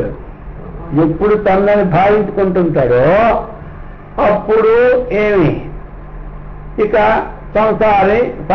నేను సంసారాన్ని అభిమానం కలిగి ఉంటాడు. అర్థమైందా? అంటే అర్థం ఏమొచ్చినట్టు మనకంటే ఇప్పుడు ఎప్పుడైతే జీవుడు అధిష్టానం సమీప అధిష్టానమైన కూటస్థ రూపంతో కూడి ఒకటి, ఇక భ్రమాంశం అంటే ఏమిటి? చిదాభాసంతో కూడి రెండు. అంటే రెండు ఒకటి అంటే ఒకటే. ఇప్పుడు అది ఎంతవరకు వచ్చింది? అధిష్టానాంశంతో భ్రమాంశం తొలగిపోతే మిగిలింది ఒక్కటే. బ్రహ్మావిషయమే కదా ఇప్పుడు మనం తీసేది. బ్రహ్మావిషయము ఇప్పుడు మాయందు ప్రతిఫలించిన చైతన్యం కానీ, అవిద్యందు ప్రతిఫలించిన చైతన్యం కానీ, చైతన్యంలో బ్రహ్మం భేదం లేదు. రెండు ఒక్కటే. అర్థమైందా? అలాగని ఇక్కడ ఒకటి ఏమిటంటే అధిష్టానం, ఇంకోటి ఏమిటంటే భ్రమ. అర్థమైందా? ఒకటి అధిష్టానాంశం, రెండు భ్రమాంశం. అధిష్టానాంశం అంటే ఏమిటి? ఇప్పుడు మనకి త్రాడు అధిష్టానాంశం, సర్పము భ్రమాంశం. అర్థమైందా? త్రాడు అనేది ఏమిటి? అధిష్టానాంశం, సర్పం అనేది భ్రమాంశం. అది అనమాట. అలాగా ఏమి అధిష్టానాంశ సంయుక్తం భ్రమాంశం అవలంబతే. ఎప్పుడైతే జీవుడు అధిష్టాన సంయుక్తముతో అంటే కూటస్వరూపంతో కూడినట్టి, అక్కడ ఏమిటి అధిష్టాన విషయం అంటే కూటస్వరూపం. అక్కడ అదేంటి అధిష్టాన విషయం అంటే త్రాడు, బ్రహ్మాంశం అంటే సర్పం. అలాగే ఇక్కడేమిటి అధిష్టాన విషయం అంటే ఏమిటి? కూటస్థుడు. బ్రహ్మాంశం అంటే ఏంటి? చిదాభాసంతో కూడినటువంటి ఈ దేహం. అర్థమైందా? ఇక్కడ ఒకటి అలాగుంది, ఇంకో దానికి లేదు కదా. ఈ చిదాభాసంతో కూడినటువంటి దేహం అదేనమాట. ఇప్పుడు ఏమనుకుంటున్నాడు? ఈ రెండు తాదాత్మ్యం చేస్తే ఏమనుకుంటున్నాడు? తన రూపమని భావించుకుంటాడు. అర్థమైందా? అప్పుడు ఏమైపోయింది? తన రూపం భావించుకున్నాడో ఇక నేను సంసారిని అని, సంసారాలు కలవాలను అంటే సుఖ దుఃఖాలు కలవాలను అని అభిమానిస్తున్నాడు. ఎవరు? శివుడు. అంటే అధిష్టాన చైతన్యంతో కూడినటువంటి చిదాభాసుడికు శరీరాదులు ఎలా శరీరాదులు కలుగుట్లో సంసారం కలుగుట్లో ఏమిటి హేతు అన్నాడు. ఇప్పుడు అధిష్టానమైనటువంటి అంశమునందు ఈ బ్రహ్మావిషయమైనటువంటి ఏదైతే చిదాభాసుడు ఉన్నాడో ఇతడు ఏమిటిది? ఒకటి ఈ దేహం, రెండవది సూక్ష్మదేహం. అర్థమైందా? ఈ రెండు దేహాలను ఇప్పుడు ఏమనుకుంటున్నాడు? తానే అనుకుంటున్నాడు. అనుకోని ఇప్పుడు ఏమైపోయాడు? ఆ అభిమానాన్ని పొంది సంసారిగా అయ్యాడు. అందుచేత బ్రహ్మాంశస్య తిరస్కారాత్, అయ్యా నువ్వు బ్రహ్మ యొక్క అంశాన్ని బ్రహ్మాంశస్య తిరస్కారాత్ అధిష్టాన ప్రధానత యదా తదా చిదాత్మాహం అసంగోస్మీతి బుధ్యతే చెప్పేశాడు చక్కగా. ఏమయ్యా, నువ్వు భ్రమాంశాన్ని ఎప్పుడైతే తిరస్కరించినావో అప్పుడు ఏమైపోయింది? అధిష్టాన ప్రధానత. బ్రహ్మాంశాన్ని ఎప్పుడు తొలగించినావో సుత్తి ఎందు రజితము, రైతు ఏమిటి? బ్రహ్మాంశం. రాతి ఎందు సర్పము బ్రహ్మాంశం. నువ్వు బ్రహ్మాంశాన్ని ఎప్పుడు తిరిగిస్తే మిగిలింది ఇంకేమిటి? అది అలాగని ఈ బ్రహ్మాంశమైన శరీరము, ఇంద్రియాదులు ఇవన్నీ కూడా ఇవన్నీ ఏమిటి? బ్రహ్మాంశం. అది చెప్తూ ఉన్నాడు అన్నమాట. ఇప్పుడు ఎప్పుడు బ్రహ్మాంశస్య ఆరోపితమైనటువంటి ఏదైతే దానికి అప్పుడు చిదాభాసుని యొక్క తిరస్కారాత్ ఎప్పుడైతే తిరస్కరించినావో అధిష్టాన ప్రధానత. ఇక్కడ చిదాభాసుని అంటే ఎవరు? జీవుడు. అదే అన్నమాట. అంతఃకరణమునందు ప్రతిఫలించినటువంటి చైతన్యం ఉందో అతడు జీవుడు. ఇక్కడ బ్రహ్మాంశ చేత తొలగింది, అక్కడ బ్రహ్మాంశం చేత తొలగింది ఏమిటి? రజ్జు సర్పంలో సర్పమే దొరికిందా? సుత్తి రైతంలో రైతమే సుత్తే కొడితే తప్పదు కదా. ఇక్కడ బ్రహ్మాంశం ఏమిటి? చిదాత్మతో కందిన అహం ఉంది కదా ప్రత్యేమో, అది బ్రహ్మాంశం. అది బ్రహ్మాంశం. ఇక్కడ ఇక్కడ మన లోపల ఇక్కడ ఒకటి కూటస్థ చైతన్యం, అది ఎప్పుడు ఉంటుంది? దానిని ప్రతిఫలించిన చైతన్యం ఏది ఉన్నదో చిరాభాసుడైనాడు. ఇక్కడ బ్రహ్మాంశం ఏమైంది? చిరాభాసుడు అయిందా? అది చెప్తున్నారు ఇక్కడ. బ్రహ్మాంశం ఏమైందంటే చిరాభాసుడు. అందుకు ఇక్కడ ఎప్పుడైతే ఆ బ్రహ్మాంశాన్ని ఇక్కడ దూరం చేశాడు, దూరం చేశాడు. అంటే అధిష్టాన ప్రధానిత చిదాభాషుని యొక్క నిరాకరించడం వలన ఈ కూటస్థ స్వరూపాన్ని గ్రహించినాడు. అప్పుడు ఏమైపోయింది?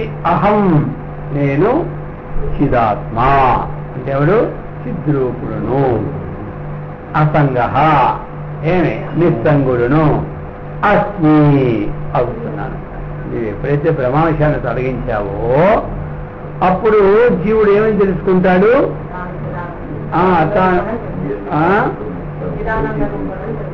అది అనమాట చిదానంద రూప శివోహం శివోహం అంటాడు. అర్థమైందా? అప్పుడు అంటారు శివోహం. అది ఇప్పుడు అందరూ శివోహం అనుకుంటుండాలా? శివుడి దగ్గరికి వెళ్ళి శివోహం అన్నాడు, ఆయన నవ్వుతుంటాడు. ఎవరు? ఆవిడ శివుడి దగ్గరికి వెళ్ళి శివోహం శివోహం శివోహం అంటుంటే ఆయన ఏం చేస్తాడు? చూడు చెప్పు. నా దగ్గరికి వచ్చి శివోహం అంటుంటే ఇది దొంపది ఇంట్లోనే అనుకోకూడదా? అర్థమైందా? ఇక నేను శివుడే అంటే నన్ను శివోహం అంటే నీదేమంటే నేను శివుడిని అంటాడు. ఆయన దగ్గరికి వెళ్ళి ఆయనేమో శివుడు, ఆయన ఒకేటప్పుడు శివోహం శివుడు ఎక్కడికి వచ్చి పో అంటాడు. ఆయన అర్థం శివుడు అయితే నా దగ్గరికి రావాలి, నువ్వు శివుడు అయితే నా దగ్గరికి వెళ్ళి కృష్ణుడికి వెళ్ళి కృష్ణోహం అన్నవాడు. ఆయన కోపం, ఇదేంటి నన్నేమో సమకం చేయడానికి వచ్చాడా? నేను కృష్ణుడు కృష్ణుడు కాదు చెప్పడానికి వచ్చాడా? అది ఆయన కోపం. అది ఎవరికైనా ప్రధానమంత్రికి వెళ్ళాం, అహం ప్రధానమంత్రి అన్నాడు. ఆయన దగ్గరికి వెళ్ళి ప్రధానమంత్రి ఓహం గెలిచాడు. ఇది ప్రధానమంత్రి, ఇది నా దగ్గర అన్నాడు, ఇది బయట అంటారు రేపు పొద్దున్నే. అందుచేత ఆ విధంగా చివరికి అదే రావాలా? ఏమి అదే మనకు కావాల్సింది, ముఖ్యమైనటువంటి అదే అసలుది. అది రావాల్సింది ఏంటి? అది ఎప్పుడు వచ్చి భ్రమాంశ. భ్రమాంశం ఎప్పుడు పోవాలి. భ్రమాంశం పోతే అధిష్టానం మిగులుతాయి. తాటి ఎందు తత్వమనే భ్రమాంశం మిగిలితే మిగులుతుంది అధిష్టానం. అలాగని కూటస్థాత్మ ఎందు అంటే చిద్రూపాత్మ ఎందు చిదాభాషయమైనది భ్రమావిషయం. అంతఃకరణ నుండి ప్రతిఫలించిన చైతన్యంగా చిదాభాషుడు వీడితో కూడుకుని అహం అహం అహం అంటున్నాడా? ఇది ఎప్పుడైతే తొలగిపోయిందో మిగిలినవాడు ఆయనే. ఎవరు? రాతి ఎందు సర్పబుద్ధి ఎప్పుడు తొలగిపోయిందో మిగిలిన దేవుడు రాడే. అదేమిటది? ముఖ్యాంశం. అది అధిష్టానాంశం. అధిష్టానాంశం అది, దాని మీద భ్రమాంశం ఇది. అలాగే కూటస్థ చైతన్యం ఇది చిదాత్మక చిదాభాషుడు.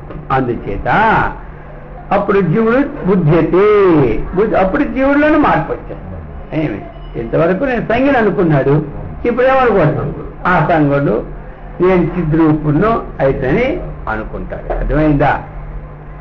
అందుచేత నన్ను అధిష్టాన చైతన్య జీవస్వరూపత్వ స్వీకారే చిదాత్మాహం అసంగోస్మితి బుద్ధ్యత. చెప్పినావే నువ్వు ఇప్పుడు అసంగ చిద్రూపుడు కూటస్థు నేను అని నువ్వు చెప్పినావా? అది జ్ఞానానికి విషయుడు కాడు. ఇదంటాడు ఆయన, జ్ఞానానికి విషయుడు కాదు. కనుక అధిష్టాన చైతన్యము జీవోపమైనప్పుడు ఏమై ప్రశ్న వేస్తున్నాడు. ఇప్పుడు నేను అసంగ చిద్రూపణ అయితేనని జీవుడు అనుకున్నట సంభవింపదు అంటున్నాడు. అర్థమైంది? ఇదేమైనా ఏమర్థం అవ్వలేదు. అసంగ చిద్రూపుడు కూటస్థుడు నేను అనేది జ్ఞానమునకు విషయుడు కాడు. అంతే కదా చెప్తున్నాడు. పూర్వపక్షి సందేహం కదా. అసంగ చిద్రూపుడు కూటస్థుడు నేననే జ్ఞాన విషయం కాదు కదయ్యా. అందుచేత మరి అధిష్టాన చైతన్యం జీవరూపమైనప్పుడు ఎక్కడ వచ్చించావా? అసంగ చిద్రూపుడు నేను అన్న జ్ఞానానికి విషయం అతడు కాదు. అలా అయినప్పుడు అధిష్టాన చైతన్యమే జీవరూపమై వచ్చినప్పుడు ఉన్నప్పుడు ఈ జీవుడు నేను అసంగుణ్ణు నేను చిద్రూపుణ్ణి అయిపోతానంటే ఇది ఏమైనా ఘటిస్తుందా?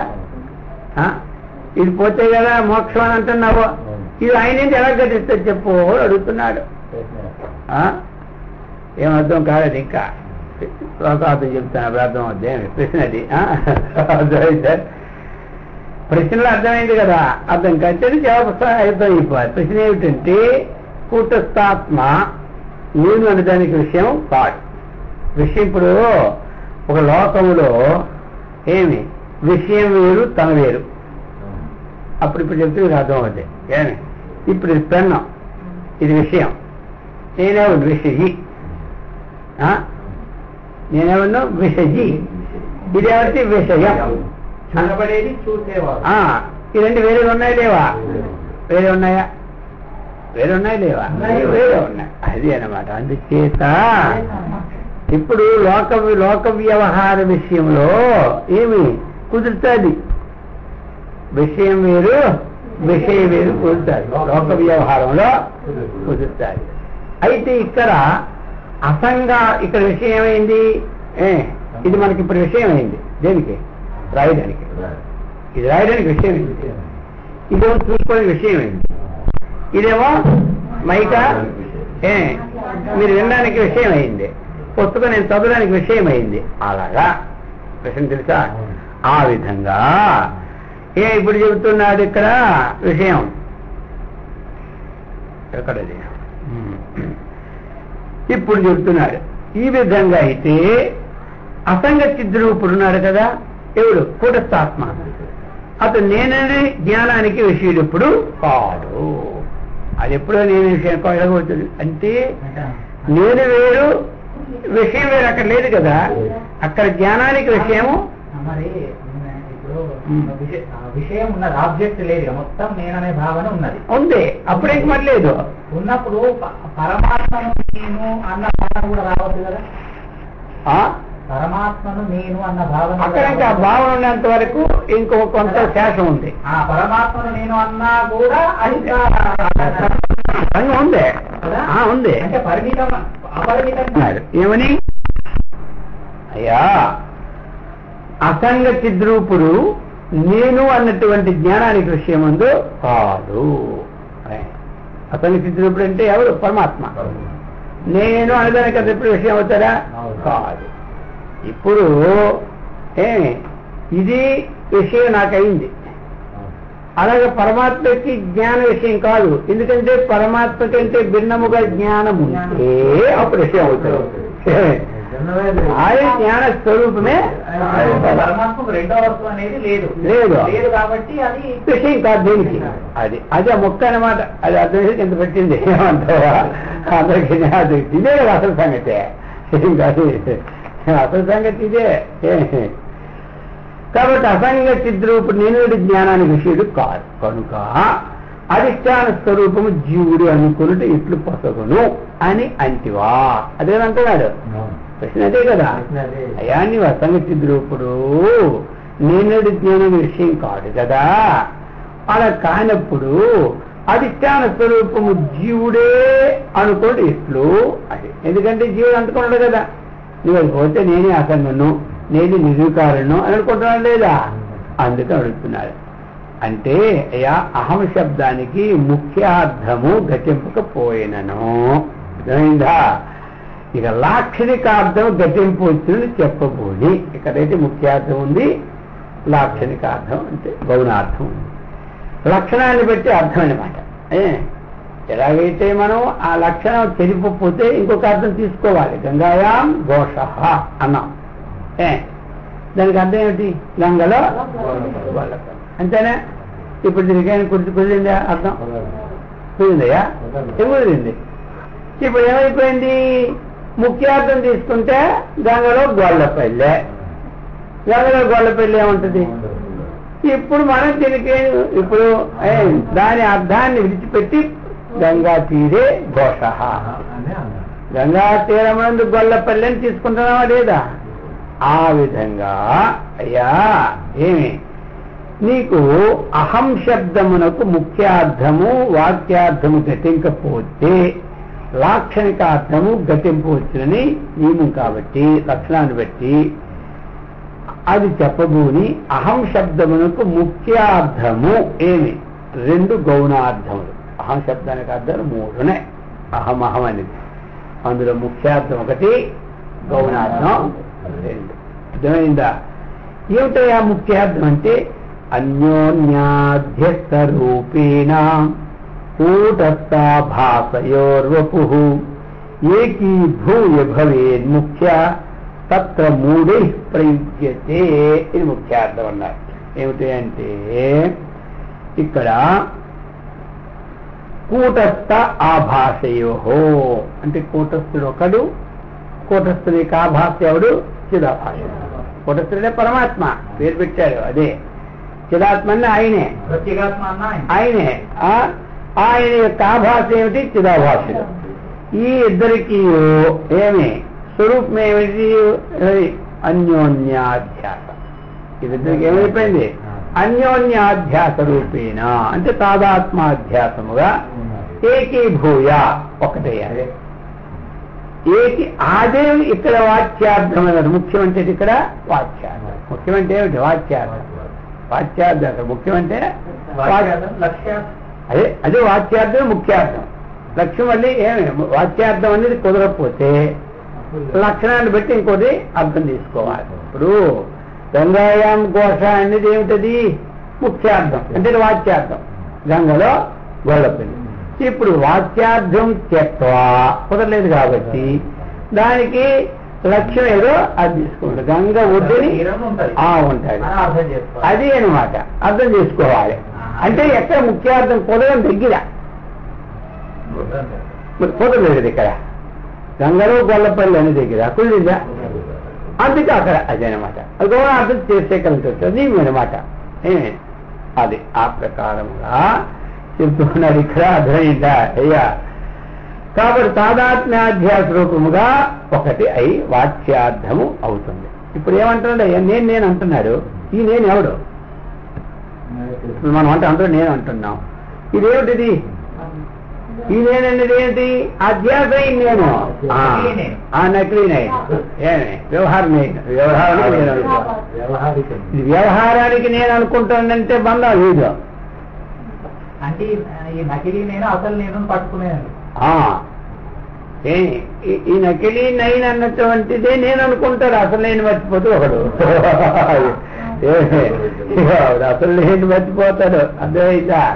ఈ నకిలీ నైనే మొత్తం ప్రపంచంలో ఉన్నది.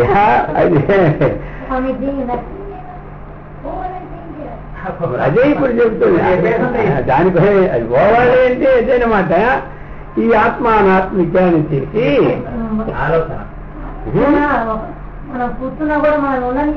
అది వస్తుంది రాని తెలుసుకుంటే ఏం తెలిసిపోయినా వండైపోతే ఏం పోయింది? దేనికోండి ఉండడం అది తెలిసిపోతుందా?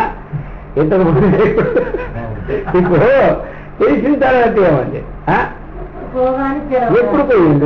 ఇక్కడే ఉండి సెలవుల్లో నెలలు ఉండి అప్పుడే చెప్పేస్తా. ఇంకెప్పుడు ఎప్పుడు పోయింది దానిగా? ఎప్పుడు అదే మామూలు అవుదు. అదేనా మామూలు వ్యవహారం అంతే. ఇప్పుడు పోలీసు ఉద్యోగం వచ్చింది, ఎల్లప్పుడు పోలీసు ఏమి ఇంటికి వస్తే పోలీసు అవుతుంది. ఉన్న అక్కడే లక్షాలు ఇంటికి అందరూ చూపెడతారు. అది తప్పు ఉందండి అరెస్ట్ చేస్తాడు, తప్పులు అరెస్ట్ చేస్తాడు. ఏమిటి అంటే అది ఉద్యోగం.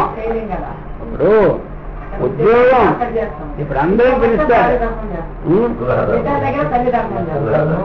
అర్థమైందా? ఇప్పుడు నకిలీని పోవడానికే ఏమిటి? నేను ఆత్మను. అర్థమైందా? కాబట్టి అహంకారంతో వచ్చినటువంటిది ఏదైతే ఉన్నదో ఏమి అంతఃకరణం వేరు, ఆత్మను వేరు.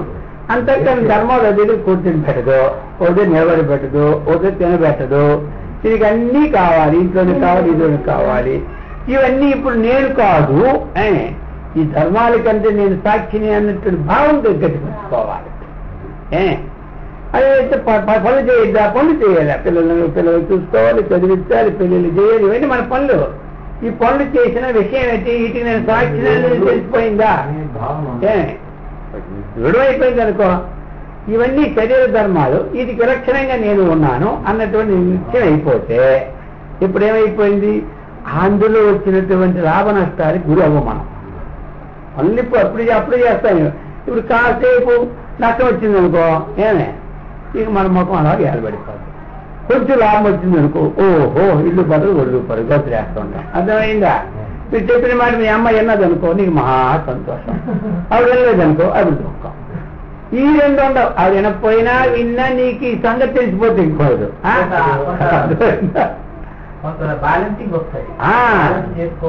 ఇప్పుడు హరిశ్చంద్ర నాటకం వేసావు, నువ్వు ఇప్పుడు నాటకం వేసినప్పుడు ఏడుస్తుంటావు నవ్వుతుంటావు. ఏడిసినప్పుడు ఏడొద్దా? కట్సీన్లో ఏడుపు వస్తాడు, నవ్వుతుంటాడు ఎవరు హరిశ్చంద్రుడు. ఇప్పుడు ఆయన ఏమనుకుంటాడు? హరిశ్చంద్ర వ్యాసం వేసినాడు ఏడుపు నాది కాదు, వాడి పేరు చంద్రశేఖర్, వాడు హరిశ్చంద్రుడు వ్యాసం వేసుకున్నాడు. అర్థమైంది? వాడు స్టేజీ మీద ఏడుస్తున్నా వాడి లోపల ఏమి ఉండదు, ఒట్టిగా ఆ ఏడుపు కూడా రియల్ చేసుకుంటాడు, ఎలాగే ఆడాలో నేర్చుకుంటాడు. భాష్యం కాదు అది, ఇప్పుడు అన్వయం చేసుకోవాలి. అదే మీకు అన్వయం చెప్తున్నా, భాష్యం ఏం కాదు అది, అది అన్వయమే. వాడు నిజంగానే ఏమే వాడు ఏడుపు కూడా నేర్చుకుంటాడు, నవ్వు కూడా నేర్చుకుంటాడు, రెండు నేర్చుకుంటాడు లేదా? అలా నేర్చుకోవాలి మనం. ఇప్పుడు వాడు స్టేజీ మీద దిగిన విచారం ఉందా? అలాగే ఇప్పుడు మనం ఎవరుము, మన పేరు ఆసంగుడు, మన పేరు ఏం పేరు? అసలు పేరు వాడి పేరు హరిశ్చంద్రుడు వేస్తున్నాడు, కానీ వేరే పేరు ఏం పేరు ఉంది? చంద్రశేఖర్. అలా మనం ఏమిటి అసంగలం. ఇప్పుడు మన పేరు మంచి పేరు ఉంది లేదా? హరిశ్చంద్రుడు లాగా. ఇప్పుడు ఏ పేరు గలడు ఏడుస్తున్నాడు? ఇప్పుడు ఈ పేరు పెట్టుకున్నాడు ఏడుస్తాడు. అర్థమైందా? ఎవరెవరికి ఏ పేరు ఉందో ఆ పేరు ఏడుస్తుంటాడు, కానీ అసంగడు ఎప్పుడు మనం ఎవరము యారవుని వాళ్ళం, యాక్షన్ ఏమో ఏడిచి. ఇప్పుడు మనం యాక్టర్ లాగా ఉండాలి ఇంట్లో. బయటికి తెలిస్తే మంచి కాదు, బయటికి తెలిస్తే డ్రామా యాక్టర్ అంటారు. బయటగా తెలిసిందిగా డ్రామా అనుకుంటారు. అది అర్థం చేసుకునే స్థితిలో ఉండరు కాబట్టి అవునా, అది గుప్తంగా ఉంటాడు వాడు. గుప్తంగానే ఉంటాడు వాడు. గుప్తంగా ఉంటాడంటే ఏడిచినప్పుడు ఏడుస్తాడు. అదే ఏడుస్తాడు. వాడు ఎవరైనా చూసిన వాళ్ళకి అయితే బాగా ఇది ఒకరి మాట ఏడుపుని వాడు కనిపెడతాడు. కానీ కాదు చెప్తున్నారా, ఇందులో కనిపెట్టి ఉంటారు కదా, ఇది ఏడుపు ఒకరి మాట ఏడుపు పర్లేదు, అది ఏడు పర్లేదు అందువల్ల ఏం లేదు. ఇంట్లో అందరూ ఏడుస్తున్నారు, మన ఏడపతి ఇంకా ఏమనుకుంటారు కాదా? అది ఇది ఎక్కడ ఏడకపోతే పక్కన చూపెడతాడు. చూసావా, వీడి సంగతి తెలుసుకోవాలి. ఇది మేము ఏమి దుఃఖించినా వీడి దుఃఖం రాదంటే మేము దుఃఖించాలని వీడి ఉద్దేశం. అందుకని అందరి దగ్గర నవ్వలేదు అనుకో, చూడు మాకు ఎంత వచ్చినా మీ అందరూ సంతోషం, ఇంట్లో ఉంటే వారికి సంతోషం అర్థమై మరి. అంటే ఇది మాకు సంతోషం ఉండకూడదు వాడి బాధ. అందుకని వాడు నవ్వినప్పుడు నవ్వాలి, ఏడిచినప్పుడు ఏడవాలి. అర్థమైంది లేదు ఇప్పుడు. అందుకని వాడు ఏడుస్తున్నప్పుడు మనం ఏడుకుంటా ఉన్నాం అనుకో, నేర్చుకోలేదు నేర్చుకోలేదా? ఎందుకు అయ్యో రాపోరు పెట్టి ఈటికి వచ్చేస్తాడు. రాపోరు అది అది పెద్ద పని ఏమిటా? ఇక్కడ కూర్చొని నీకు ఎప్పుడు ఏడని చెప్తాను. మళ్ళీ తప్పడానికి వచ్చింది వచ్చింది. అది ఎవరైపు నీకేపు కాదు, పక్క ఏడిసినప్పుడు ఏడమంటున్నా.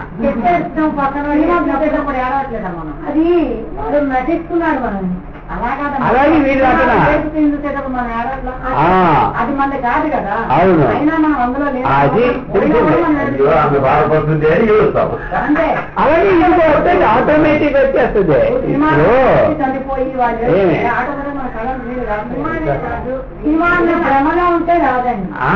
ఆ సినిమాదే కరెక్ట్, అది సినిమాదే కరెక్ట్లే. అదే సినిమా ఉదాహరణ కరెక్ట్. అది ఇప్పుడు అందరికి మనకి ఏడుపు మనం చెప్తున్నా నలుగురి మధ్యలో ఏమి ఏడపోయి పక్క ఒక చచ్చిపోయి రావడం ఇంటూ నలుగురు ఏడుస్తారు. మనం ఆత్మజ్ఞానికి ఏడుపు రాదు. ఎవరికి ఏడుస్తుంది? ఆత్మజ్ఞాని యాక్షన్గా ఏడుస్తాడు అంతే. ఆత్మజ్ఞానం ఎందుకు వస్తుంది? ఏడుస్తే పోడా. ఆత్మజ్ఞాన్ని తప్పట్టేంత లెవెల్ ఉండరమ్మా. అప్పుడు వారిని చూసిన వాడు ఉంటేనే కాదనుకుంటారు. ఆ స్థితి చూడంగానే మీరు అన్నారు కదా, నాకు అర్థమైంది. మీరు అన్నది ఏమన్నదంటే రాళ్ళు ఎట్లా ఏడుస్తాము, ఏడుపు అనేది లోపల తపనంగా ఉండాలి. అవును, ఏడుపు రాకుండా ఉండమని నేను చెప్తున్నా నీకు. మరి నీకు ఏడలేదు అనుకుంటుంది ఏడమంటున్నా. అర్థమైందా? ఏడుపు అనేది అంటే పక్కన నవ్వితే నవ్వొస్తుంది కానీ ఏడుపు పక్కన అవును. ఇప్పుడు రాదు ఆ బాధ. అవి ఎందుకు రాదు? ఈజీ వచ్చేస్తుంది. అబ్బో అవి నలుగురు ఏడుస్తున్నావు అనుకో, అది చచ్చిపోయినప్పుడు వెళ్ళగానే మా అమ్మ వెళ్తావు, నువ్వు కూడా అక్కడ ఏడుకో. అయ్యో అర్థమైందా? ఓ ఇది కూడా మొదలు స్వభావితంగా అది అలాంటిది. అందుకని అర్థమైందే లేదా? రాగం అది ఎక్కువ అయిపోతే రాగం వెళ్ళుకో రాగం వచ్చేసారు. అది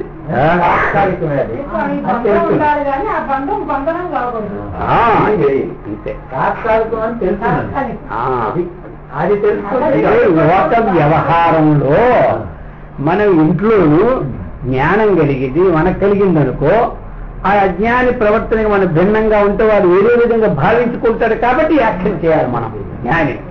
ఎందుకంటే వాడి ఇంటి సంబంధాన్ని వదలలేదు కదా, అది అందుకు చెప్తున్నది. లేకపోతే దీనికి యాక్షన్ ఎందుకు? వాడికి యాక్షన్ ఎందుకు? మళ్ళీ రియాక్షన్ అయిపోతుంది. అందుకని చెబుతున్నాడు. ఈ విధంగా ఏమి అహం శబ్దం యొక్క ముఖ్యార్థాన్ని తెలుపుతున్నాడు. ఏంటి? తెలియని వారు కూటస్థ చిదాత్మ తాదాత్మాధ్యాస రూపాన్ని నేనని వ్యవహరించరు. అర్థమైందా?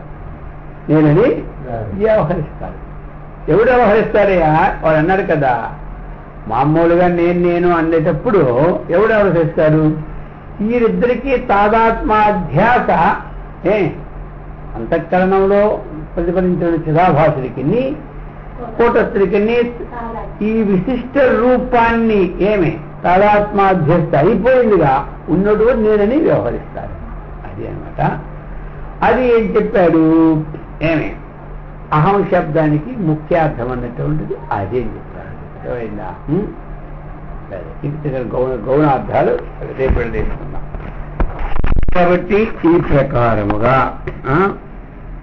తత్వాన్ని తెలుసుకున్నటువంటి యోగ్యత నా భగవంతుడు మనకి సదా రక్షించాలి.